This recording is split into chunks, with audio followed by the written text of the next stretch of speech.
こんにちは。ムーパルチャンネルからインターナショナルプレミアムを生放送します。司会のアデイトです。海外の人も見ますので、英語に変えながら皆さんに伝えしてまいります。ニコニコ、Ustream、DMM.com、JustinTV、BlogTV、YouTube でもご覧ください。いつもの素晴らしいゲスト、世界平和委員会、空手道本庁、ちょうど院大学総裁です。よろしくお願いします。Today's top news, of course, we are going to talk about Taiwan's ships trying to attack the Senkaku Islands. まあこれは中国と今台湾のバーセプレジデントと中国は非常に親しいから、中国の尖閣に対するいわゆる行動を台湾が支持すると。だからこれら香港は中国のワンパートだから香港からも船が来た、この台湾の漁船もやってくる、当然あり得ることで、周辺では魚をみんな取るわけですから、昔から来てることは来てるわけです。でこの時期にそれをアナウンスするわけね、アナウンスするから日本人が驚いてることだけども、これは昔から来てることなんです。中国も来てる、台湾も来てる、魚を取ってるわけです。でこれは40年前に日本のプライムミニスターの田中と、中国のプライムミニスターの周恩来が、いわゆるそのディプロマティック・リレーションを作り上げた時に、そういう魚を取ってもいいですよと田中が日本のプライムミニスターが言ったわけ、ね、だからそういうトリティーだから、魚を取りに来たんだと、それを口実に来るわけです。だからそれはまあ中入れなきゃいいわけで、驚くほどの問題じゃないと思います。前から来てることだから、だからまあ台湾の島でもない、もちろん中国の島でもない、これはもう台湾の人もよく知ってる、中国人も知ってる。でこれはまあセカンドワールドワーの終わった時にこの島は沖縄全体がアメリカになったわけ、アメリカの国と当時は中国は戦ってたわけ、ベトナム戦争でも、その時に中国はこの尖閣列島は中国のものだと一回も言ってないわけ、対アメリカに対して一回も言ってない、敵だからこの島返せって言わなきゃいかんの。そうですね、一回も言ってない、もちろん台湾もその島は台湾のもんだと、一回も言ってない。アメリカが日本に沖縄を返してくれた、1972年に、返してから日本に中国が、この島は中国のもんだと、台湾もこの島は台湾のもんだと、言い出したわけ。だから中国人も台湾人も沖縄の島だということをもうみんな分かってるわけ。今でも沖縄の島だと言ってる、だから沖縄の島は日本の国になっちゃったから、だから日本の島だということになる、認めてるんですよ彼らは。何の間違った日本の領土であることは間違ったことではないということで、その田中さんがプライムミニスター田中角栄は、ここでフィッシングやっていいんですかって、それはいいことだった。まあ日本のその田中とか、その後田中派の二階堂とかいろんなそういう人たちは、中国行ってお金をもらうから、日本の経済を日本からガバメントのお金を持って行って、ディベートをもらうから、ディベートお金をもらう、女ももらう、酒ももらうと、金酒女でも中国行ったら、はい、もう中国の方にもう、サービスばっかり言うわけ。だから女もらった酒もらったお金もらったらどうぞ魚取ってくださいと、こういうまあ、ね、売国奴という国を売る人たちですから、日本の政治というのは。そういうその金をもらって島を売っちゃう、島は売れないけども魚はとってもどうぞというような場面がよくある。韓国と竹島もそうなん。韓国の大統領から日本の LDP の政治家がお金をもらって50億、竹島はどうぞ魚取ってくださいと、こうなるわけ。金をもらって漁民を売る、漁業権を売っちゃうという、島を売るという、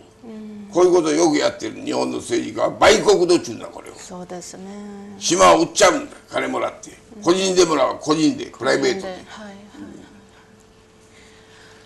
The problem with the Senkaku Islands is going on, and Taiwan ships were coming this time, and they were chased away by the Japanese fleet with water cannons.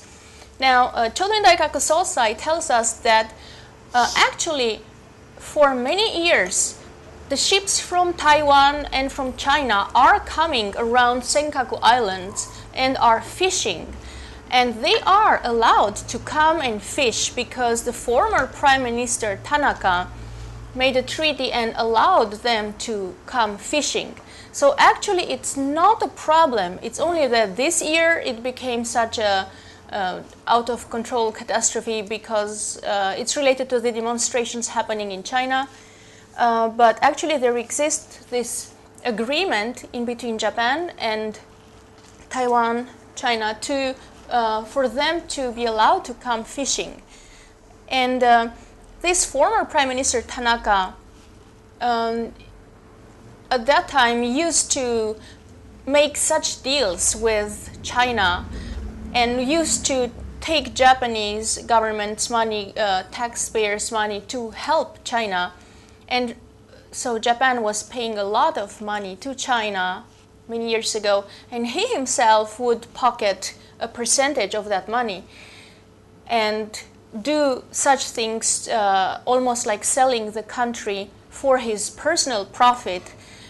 He was given by the Chinese, like Sosai Choden Daikaku tells us, women, alcohol, and money. And so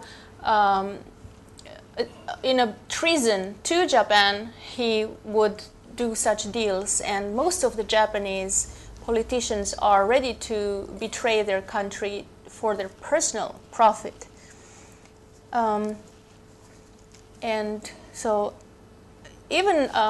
before the war,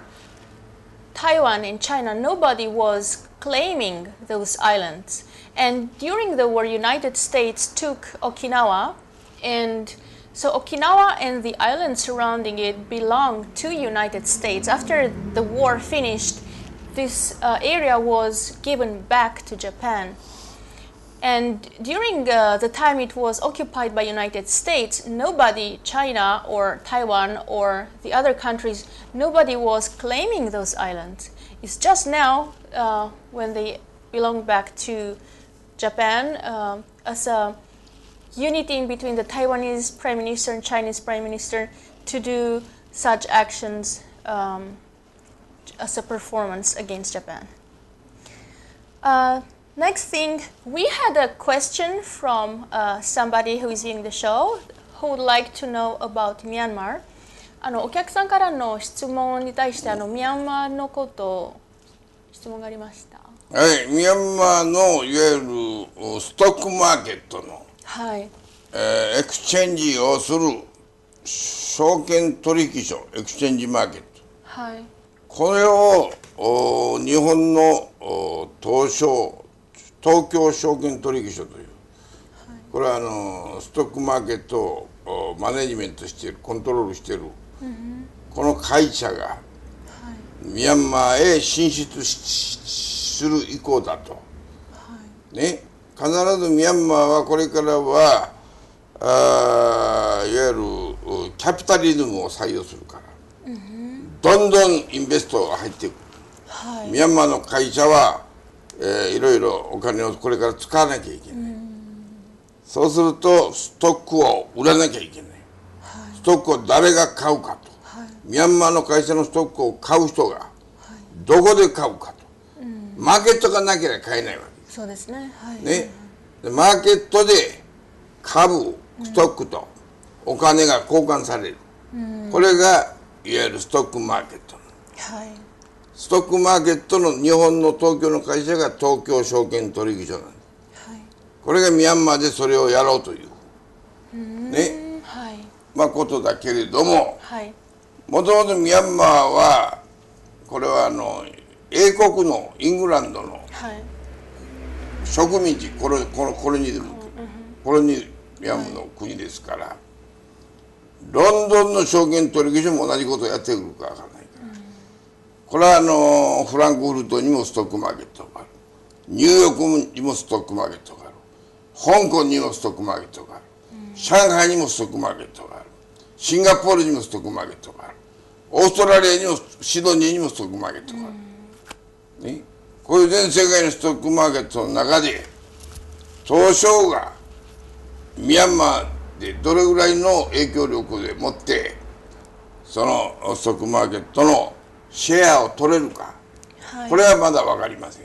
これはやっぱ大きな力はミャンマー政府とどのような取り組みをやっていくかによって決まるでしょう。So we had a question from a viewer, and they wanted to know about this coming up stock market situation of Myanmar. And Myanmar is now becoming more and more free and democratic and open to international commerce. And so their value is going to grow, their company's value is going to grow, so they will be able to list to the stock market. And so that's why there was this discussion with the Japanese stock market, if they should include Myanmar there. But of course, the stock market is available all over the world. In Europe, even Singapore, Hong Kong, Sydney, Australia have stock market. So we can't really know how much percent the Myanmar stock market will come towards Japan. Next, continuing with Myanmar, we will talk about Aung San Suu Kyi, who went to United States and spoke with President Obama and received a prize. まあ今もうこれはね、世界のね、政治ポリティックの世界政治という全世界の政治のポリティックの中でナンバーワンの政治家は誰だと人気投票をすれば、おそらくミャンマーのアウン・サン・スー・チーであろうと。それほど全世界でアウン・サン・スー・チーの名前は知れ渡ってる、ね、だから名前を知ってるだけではなく、そのいわゆる生きた、いわゆる人生ライフの内容たるものは他に例のない強いものを持ってたと、ね、大きな実績を持ってて命までかけて、そして戦ったというこの血がいわゆるにじみ出るような努力を長い20数年間続けて、イングランドの家族とも別れて、一人ミャンマーにとどまって、いつ殺されるかもわからないミリタリーガバメントを相手に戦ったこのいわゆる勇気、ね、このポリティックに対するフィロソフィー、この高いこの倫理観、モラル、こういうものに対してはね、歴史に残る偉大な政治家、ポリティシャンと、こうなるだと思う。でこの人が今アメリカへ行って、アメリカの議会で最高の勲章をもらってる、議会でね、はい、だからオバマ大統領は民主党から出た大統領で、黒人としてまた初めてアメリカの大統領になっている、はい、みんなが期待したけれども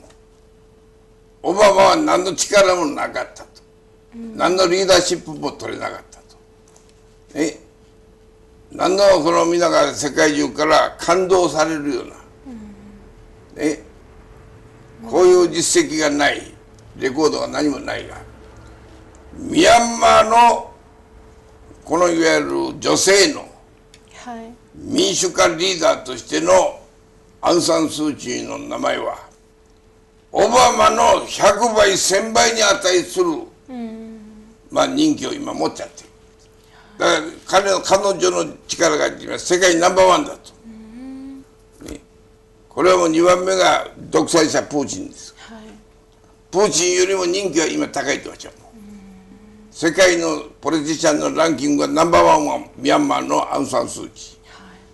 ー、2番目にはちょっと差がついて追いかけてるのがプーチン大統領、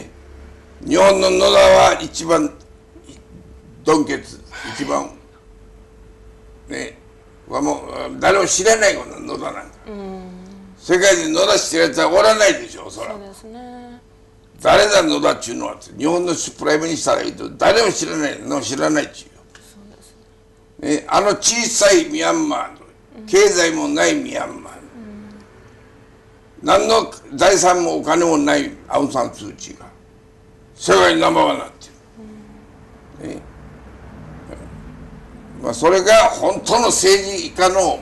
力なんです。金じゃないんだよ。金じゃないですね。その政治実績なんです。それには血がほとばしるような行動アクションがなきゃダメ。命がけのアクションがなければダメなんです。命がけ。そうですね。Aung San Suu Kyi, the Myanmar politician lady, went to United States to receive the highest honor from President Obama in the United States, and the entire world is admiring her dedication and the fact that she would be ready to give her life for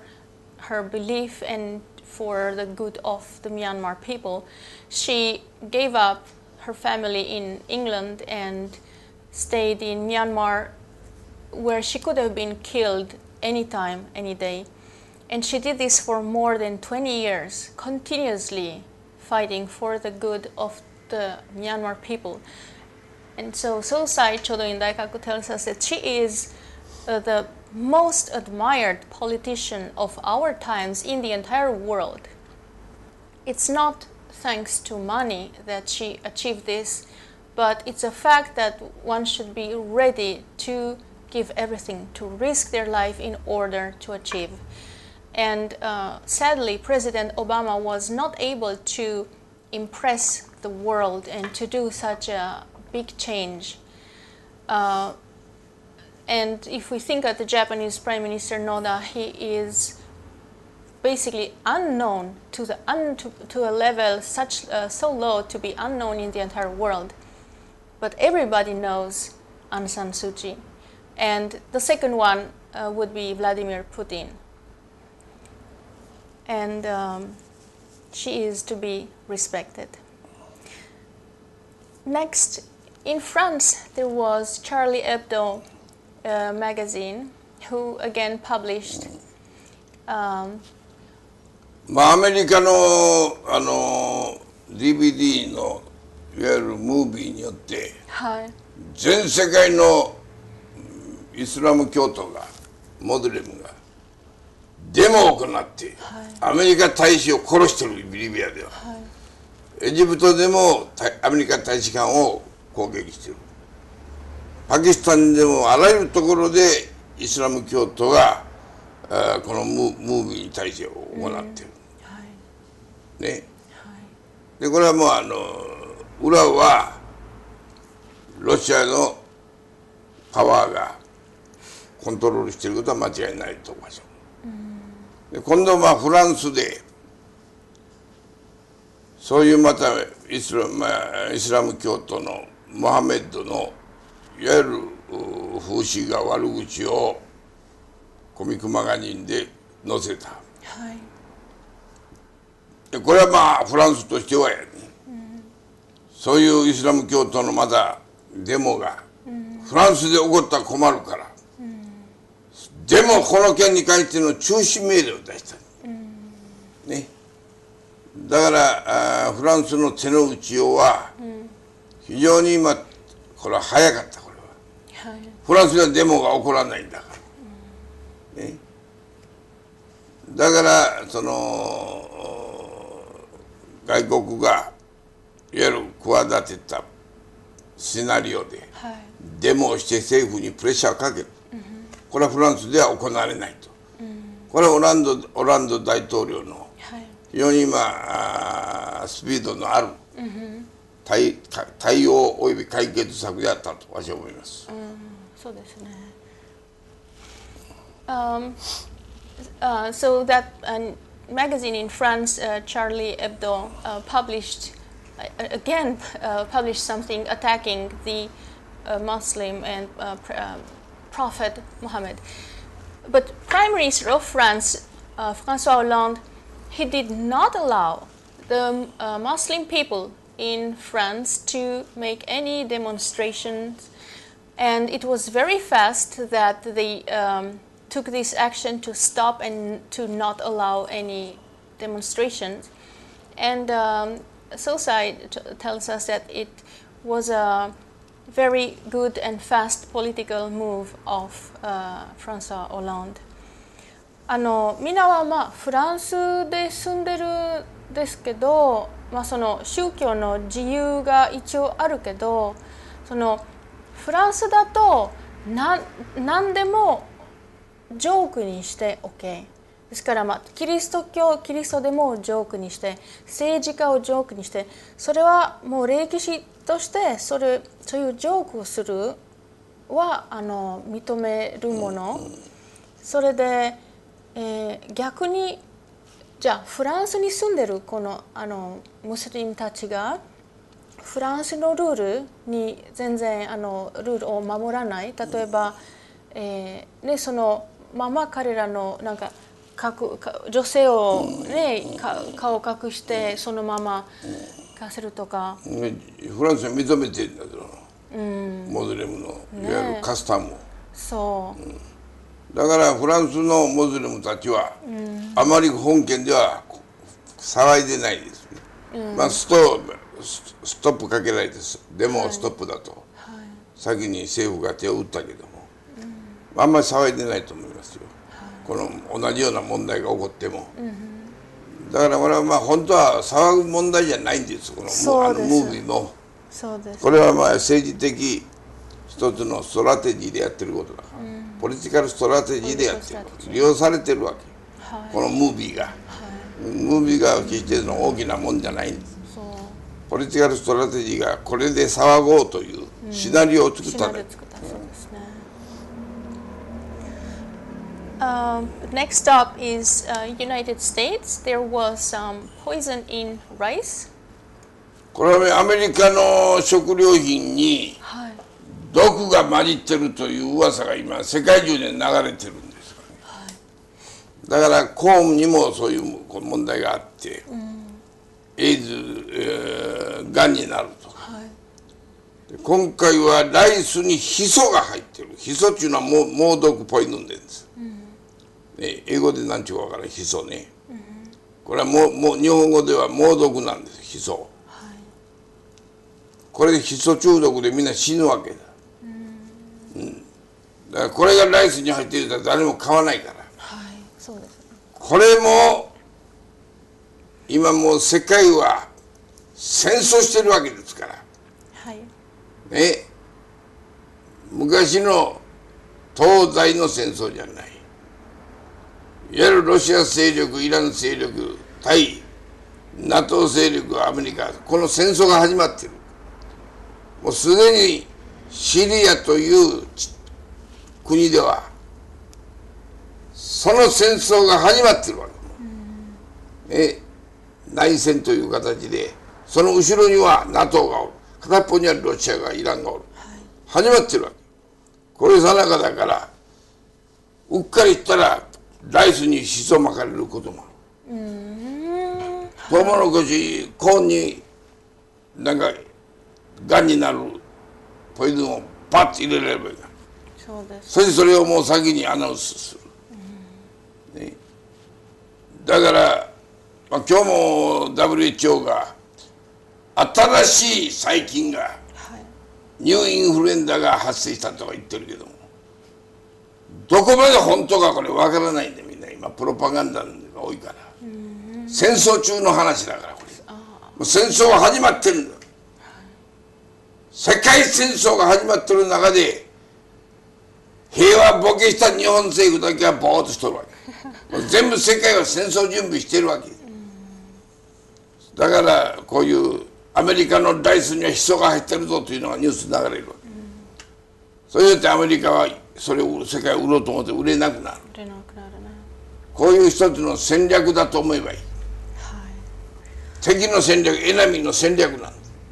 エナミーストラテジー。The other day, we had news that the Monsanto corn produces cancer in rats, and after those news, again talking about rice, and this time the rice, the American-produced rice, contains poison. That's what's being said in the news. But Sosai Chodoin Daikaku tells us that now the entire world, it's kind of at war. It's this kind of back to the Cold War situation where Russia and China, Iran are on one side, and on the other side, United Nations, United States. And because it is already a state of war in the world, such news are spread on purpose to, for example, damage America's economy. They had this rice that they wanted to sell, and now they cannot sell the rice because it said it contains poison. That poison was probably put inside by the opposition. And even there is talks about the new influenza. So we have to take care of what we can believe in this situation when the world is at war, almost at war. Next, Vietnam are developing space project. ベトナムの経済成長は著しいものがある。だからこれから ASEAN の中に入るベトナム、ミャンマー、このラオス、カンボジア、タイランド、マレーシア、ブルネイ、フィリピン、シンガポール、この辺は中国よりも大きくなるエリアだと思います。中国は今もう止まる、これは、人件費も高くなってるし、このベトナムがまたこの科学技術やサイエンステクノロジー、これは非常に頭がいい人が多いから、デベロップメントは今伸びてますから、そこへ日本のやる宇宙開発のテクノロジーを日本が持ち込んで、お金を出してベトナムに日本の援助でいわゆる宇宙開発センターを作るということはね、日本とベトナムにとっても、また地域 ASEAN 全体にとっても非常に将来必要なことであろうと思います。今は日本はお金を出してる？出してる、これに出してる、これコンストラクションのお金でも日本が出す。日本が出してる。なんで日本ロケット上げるわけよ、ベトナムが。なんで日本でやらないんですか？なんで日本もやってるから、その経験した、そのテクノロジーを分けてあげるわけです、ベトナムに。教えてあげるわけです。そのお金も出してあげるわけです。ベトナムを育てようとしているわけです。というのは中国にそれをやったわけだ、日本は。たくさんのお金と、たくさんのテクノロジーを中国に出して、中国の経済をずっと育てた、日本の力で。それがその大きくなったらこの日本を攻撃してくるようになった。だから日本の政治家は金を出してもリベート取るからダメなの。売国道だから、国を売っちゃうわ。だからこのベトナムに対してもね、政治家がうろうろ行ってまたベトナムの方から金をバックして取ると、キックバックリベートを取らないようにしなければ、せっかく育てた国がまた感謝しないような。はい、そうですね。So Vietnam is now developing a space project, and Japan is participating with funds and technology. So we could say that Japan is helping Vietnam to grow up technically and economically. And Sosai tells us that Japan also did this for China, giving them a lot of money and technology. And now that China became so big, it's not thankful to Japan, but it's attacking Japan. So the Japanese politicians who are pocketing that money for themselves have to take care that it's not happening the same thing with Vietnam, and that Vietnam doesn't turn against Japan one day. We are going to commercial and see you after the break. はい、ヌーパルガールの成田優子です。今回は健康食品スーパー乳酸 CPL をご紹介いたします。健康食品スーパー乳酸 CPL は1982年東海大学医学部においてがんが消滅している現象から発見された物質で、世界で初めて合成に成功した健康食品です。 CPL は天然の原料、主に砂糖大豆を発酵させた乳酸を原料に、製造メーカーシュメイドンさんが開発した製法で安全な健康食品です。粉末をお茶やヨーグルトに混ぜてお取りください。ご購入希望の方はヌーパル .jp のホームページからアクセスしてください。お待ちしています。We're continuing with China, and the Chinese Prime Minister was asking EU for weapons, to buy weapons from Europe, and the head of of Europe did not approve to sell weapons to China. 温家宝プライムミニスターチャイナの、EU 訪問で、話し合いをして、いわゆる武器のワポンの、輸出が昔天安門事件というのが1989年天安門事件があって、いやヒューマンライトを中国は無視してると、ヒューマンライトのない国だと、そんな国には武器は輸出できないということを決定したわけですよね、NATO は。でそれを決定したのを命令したのはアメリカ大統領です。それを中国はなんとかオープンしてくれと、解除してくれと、輸出ができるようにしてくれと、今まで何回も交渉に行ってるんだけど、今回もEU の代表との交渉が決裂してノーと、できないと断られて、温家宝は怒って帰った。よかったね。アメリカがそれを許可しない。Since 1989, NATO decided that China is not a country that knows how to respect the human rights, and because China doesn't take care about the human rights, they made this treaty to avoid any weapons being sold to China. And since then, China is always trying political talks to gain again the right to buy weapons. But this time again, this was refused. So EU refused to allow China to buy weapons. Next, in Georgia, the peoples in prison started demonstrations. このジョージアの政府は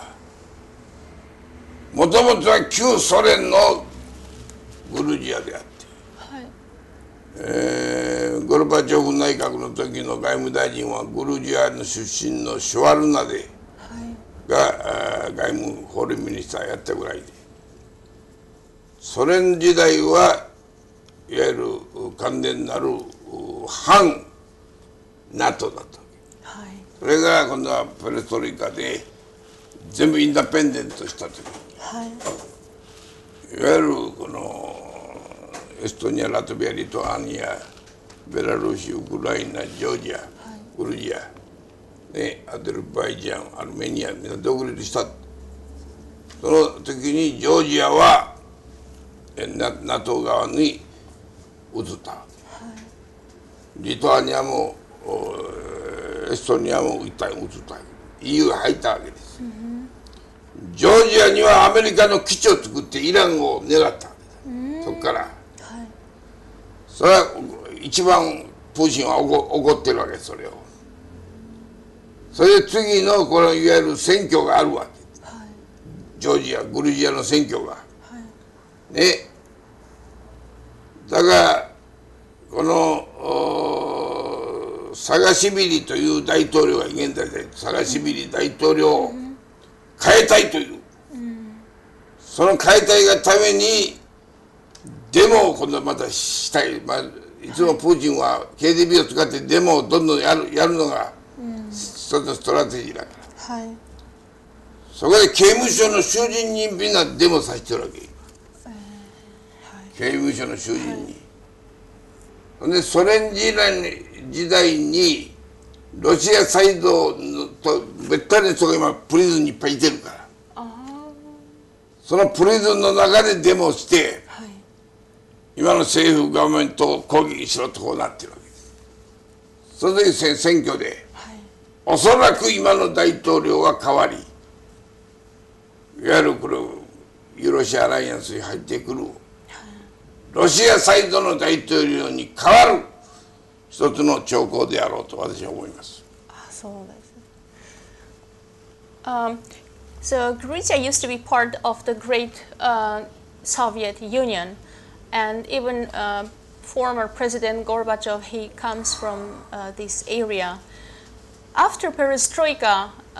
the Soviet Union was split in many countries, and most of them are leaning towards the western part of the world, towards United States, towards Europe. And now in Georgia, in Georgia, the people, all former people that used to belong to this Soviet Union, who are now in prisons,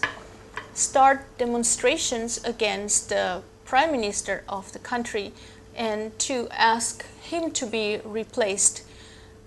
This, as Sotai Chodin Daikaku tells us, is a movement set by Putin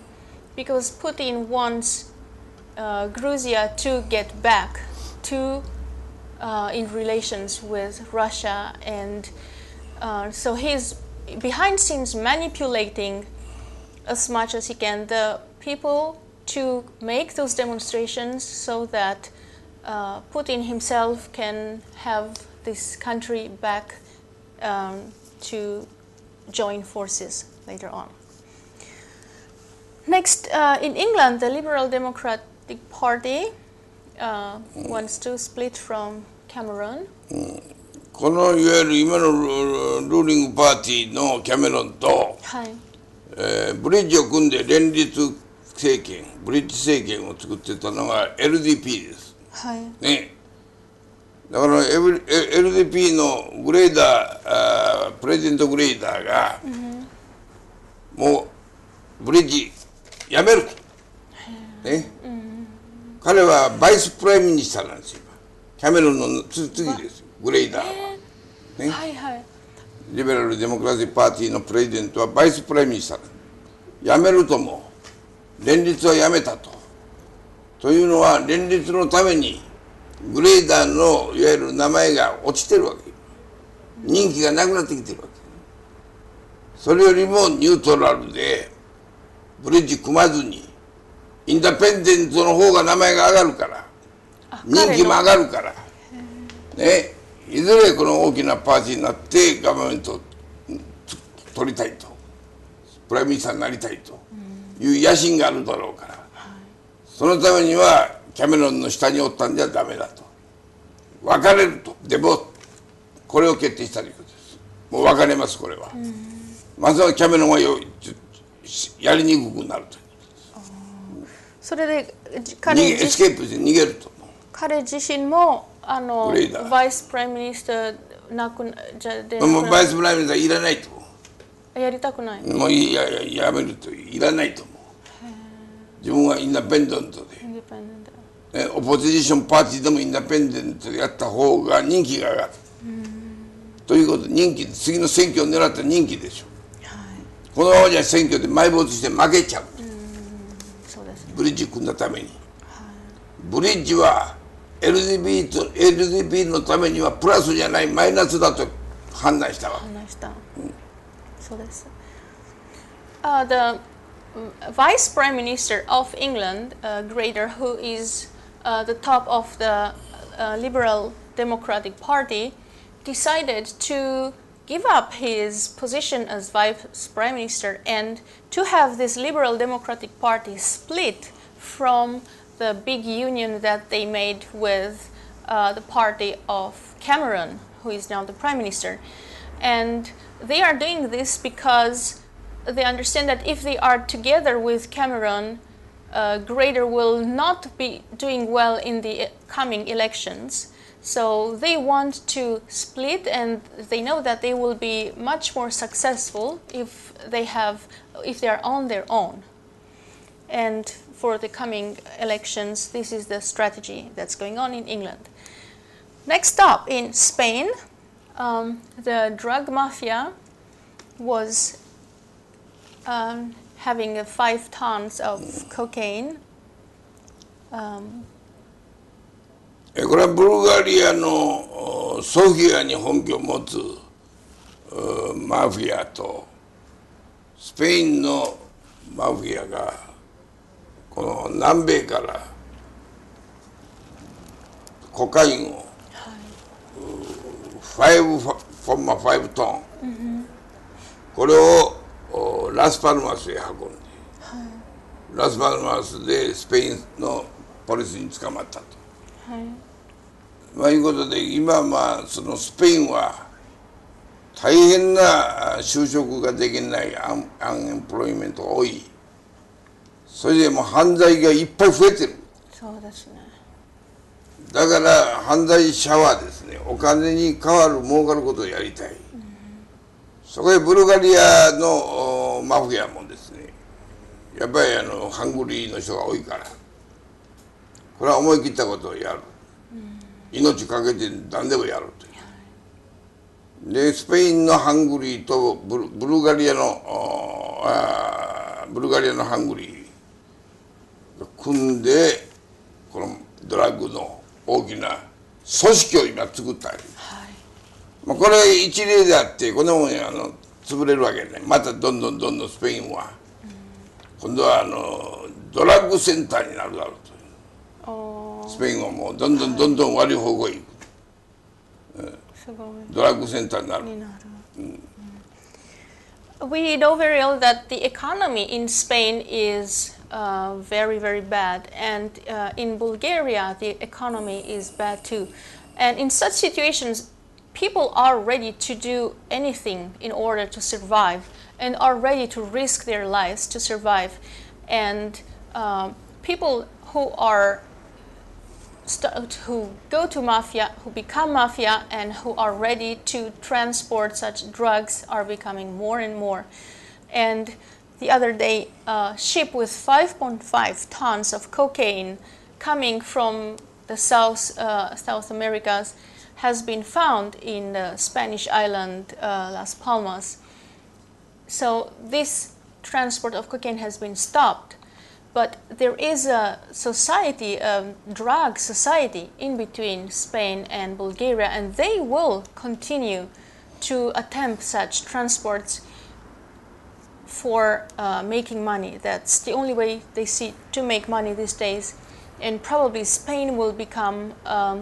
state really troubled by this drug trafficking and will have a economy going down more and more. Next, in Venezuela, we have the elections, and it's going to be in between Hugo Chavez and Capriles, who is a younger politician, 40 years old. カプリデスは40歳で今州知事をガバナをやってる人だけども、はい、非常に、行動力のある、善と有望な政治家だと、評判が高いわけです。でチャベスは、いわゆる反アメリカ、はいね、アゲンスト、ね、リベラルというか、ロシアに近いキューバの子分です、はい、キューバカストロの子分でニカラグアのダニエル・オルテガなんかと仲間だった、これは非常に人気があるチャベスとこのカプリデスの戦いというのは今もういい勝負になってきて、おそらくチャベスは若干アメリカが反対するから、ひょっとしたらこれ新しい大統領が誕生するかもわからない、はい、だからアメリカも今相当そのチャベスを潰そうと今してますから、はいキューバ、ニカラグア、ベネズエラ、このいわゆる3つが反ユナイテッド・ステイトなんです、はいこの3つをアメリカの方は潰したいわけ、チャベスを潰したい、はい、だから次はニカラグアを潰したい、そしてキューバを潰したい、そういう一つの対立行動があるから、その裏にはまたチャベスの後ろにはキューバがある、その後ろにロシアがある、もうそのいわゆるロシア対 NATO の戦争が始まってるわけだから、NATO アメリカの、そういうこの大統領選挙はそういう意味ではロシア対アメリカという大きな影が後ろにあって注目すべき選挙であると、ベネズエラの大統領選挙はこう思います。Venezuela is a country that is not liking United States as much as Cuba and Nicaragua. So those three countries, Venezuela, Cuba, Nicaragua, are tending towards Russian side and dislike United States. And these elections that are happening now in Venezuela are important because, as we know, President Hugo Chavez really dislikes America and their politics. So behind scenes, we could see it is, again, this fighting between Russia and United States, because Russia is supporting those countries, Cuba, Nicaragua, Venezuela, and they are against United States. So this election is going to be important if this young politician is going to win, or if Hugo Chavez will be able to go on. Next, in France, President François Hollande used to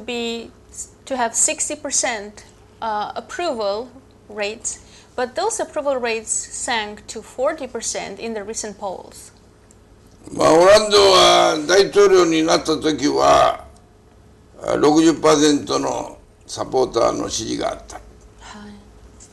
い、でわずか3ヶ月で今 40% になったと、もっと悪くなるだろうと。この原因は一つは外国人参政権、はい外国人たくさん、フランスに住んでる人が選挙できるように権利を与える、参政権、これに反対するフランス人もいっぱい出てきてるから、不人気の一つである。そうですね。それから経済がオランダはどんどん何しましょうと言ったけども、オランダのやってることは緊縮財政もメルケルと組んでやらなきゃいけない。緊縮財政バジェットカットしている、これに対してはレバーユニオンはみんな反対してる、だから選挙の前に緊縮財政じゃなく経済を立て直すから、金はどんどんマクドと言ったらみんな嘘ついたよ、緊縮財政だとこれ切り替わった。それで国民は怒ってる。一番問題なのは彼がなったことで税金を上げるという。だから 40% の最高額を 75% に上げるという。プライベートの収入に給料もらったら一番高い人は 75% 税金取られるという。オランダは、前は 45% だ。すごいですね。だからルイ・ヴィトンのオーナーは、ベルギーへ席を移そうとした。移してるわけ。移してる、ベルリンに国を変えて、向こうは税金安いから。そういう動きの中で金持ちはみんなこれを 75% は何だと怒ってるわけ。この3つが原因で人気が下がってるということです。そうです。すごい。It's just 3 months since François Hollande was elected as a new Prime Minister, President of France, and in just 3 months, his approval rates sank so much from 60% to 40%. One reason is that there are many foreign people who live in France and who have the right to vote, and so those people are now changing their mind. On the other hand, it's the rich people. At the beginning, François Hollande said that he is going to reduce the taxes and be kinder, let people have more money. But now he is increasing the taxes. The labor union is angry towards him. Then the rich people, for example, Louis Vuitton, decided to move country to go to Belgium because the tax is 75% now for those super rich. Before it was 45%, and probably other really rich companies of France will just change country and go to those countries that have much lower tax. And that's why François Hollande's approval rates are going down and probably will go down even more in near future. And the last thing for today, Iran just published their new unmanned drone able to track targets 2,000 kilometers far and able to launch missiles to 50 kilometers distance. And as they say, their missiles are much better even than the Russian missiles. So Iran is showing off with their military power. They say that they will not start any war, that they are not